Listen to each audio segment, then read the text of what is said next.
네, 자 다음 주 주목해볼 글로벌 이슈 살펴보도록 하죠. 크래프트 테크놀로지스의 오기석 법인장 연결되어 있습니다. 안녕하세요. 네, 안녕하십니까. 크래프트 테크놀로지스의 오기석입니다. 네, 반갑습니다. 일주일 만에 뵙습니다. 자, 이번 주도 글로벌 네, 시장 이슈 한번 점검을 해보도록 하죠. 그래도 이번 주는 좀 글로벌 시장을 비롯한 우리 시장이 국제금리 상승세에 조금은 민감도가 덜해진 것 같다라는 생각이 듭니다. 한 주 동안 글로벌 시장 어떻게 좀 흘러갔을까요?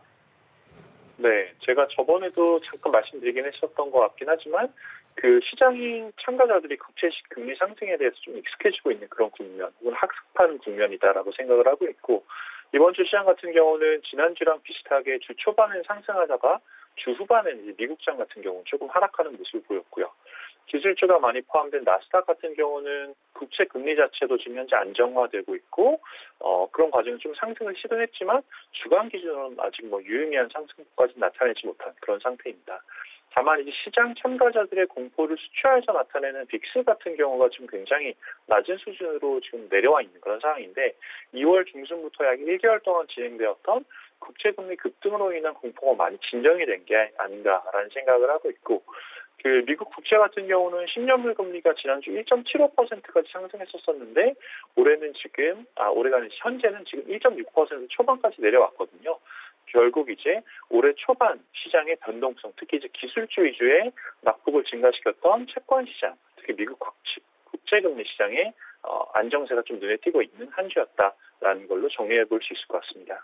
네, 그렇습니다. 말씀해 주신 것처럼 국채금리가 1.7 넘어까지 뛰면서 약간 또 시장이 움츠러들었는데 다시 좀 1.6대로 안정화를 시키는 분위기였고, 시장 자체도 금리 상승에 대한 민감도가 조금 줄어드는 한 주였지 않았나 이런 생각이 함께 드는데요. 최근 이렇게 금리가 진정세를 띄어가는 원인이 어디에 있다고 보실까요?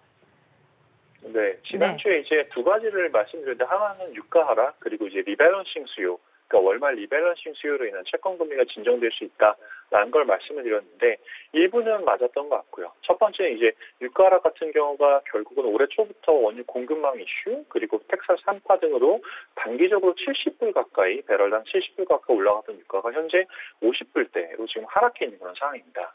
그 홍콩 소재 글로벌 채권 브로커들하고 좀 얘기를 한 결과 이제 얻은 정보는 뭐냐면, 채권 금리 급등 시에는 이제 매수에 대해서 두려움을 느꼈던 투자자들이 현재 이제 1.75%를 찍고 내려오는 구간, 안정화된 구간에서는 또 매수 수요가 나타나고 있다라는 이제 얘기들도 보면 결국 리밸런싱 수요도 반영이 되는 것 같고요.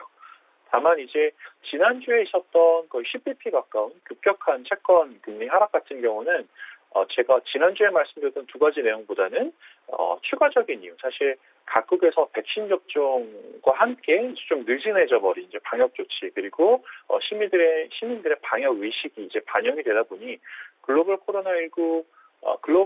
봤을 때 코로나19 신규 확진자들이 증가하는 그런 상황을 좀 반영했다라고 생각을 하고 있어서, 결국 코로나 재확산으로 인해 경기 회복의 궤적이 기대보다는 늦어질 수도 있다라는 이제 우려가 일부 반영이 된 상황이 아닌가라고 생각을 해봅니다.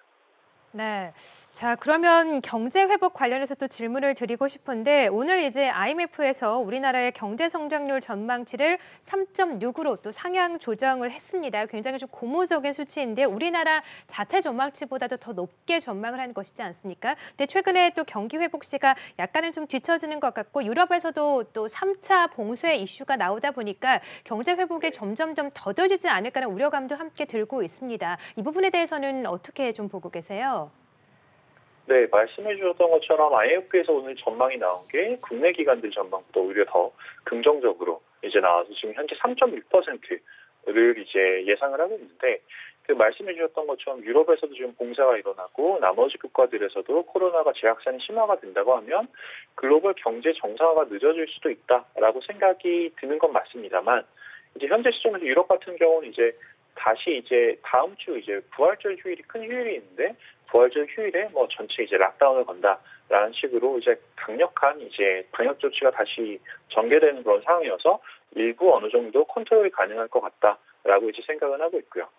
또 그 결과 이제 보면 글로벌 경제가 회복되는 과정에서 국내 경기, 그리고 국내 기업들 같은 경우 이제 기업 활동이라든지 수출이 다시 재개되고 더 건전하게 이제 성장할 수가 있어서 특히 이제 반도체라든지 이런 전자업종들의 업사이클 스토리도 재조명이 충분히 가능하다고 생각을 합니다.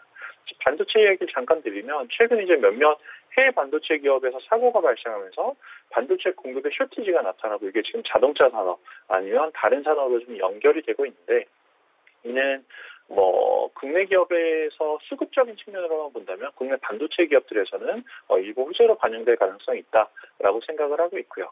결국 시장이 안정되어 간다라고 하면 결국 참가자들은 실적에 집중을 하게 되고 그랬을 시에 이제 한국 기업들이 충분히 이제 매력이 있다라고 생각이 들고요.